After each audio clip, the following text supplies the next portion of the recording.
बाबा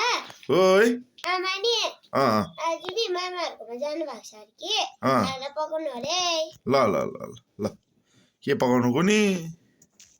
अब खाना पकाउनु त भन्यो के पो पकाउनु पर्ने हो गाँठे हो त्यो फर्सी रहेछ मन पराउँदैन नानीहरूले आलु रहेछ मन पराउने होइन के बनाइदिनु यो सिसाको के हो के न्युटेला यो पो बनाइदिनु पर्यो खै तिमीहरूको आमा पनि कहिले आउँछ गुनी खै मलाई खानाहरू पकाउनु त्यति साह्रो मेलो त आउँदैन के गर्नुपर्ने हो कति बेला आइपुग्छ हजुर मिठो भयो मिठो भयो ए जाउ त बहिनी हेर त को आएछ घरमा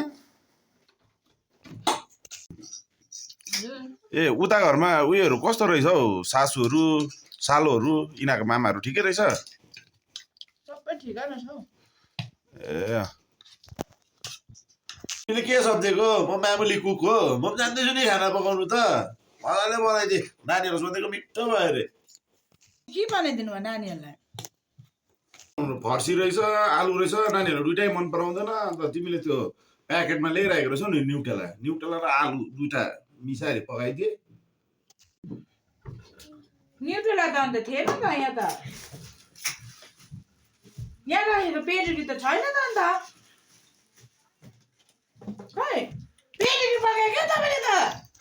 पेडिग्री बनायो क्या तपाईँले त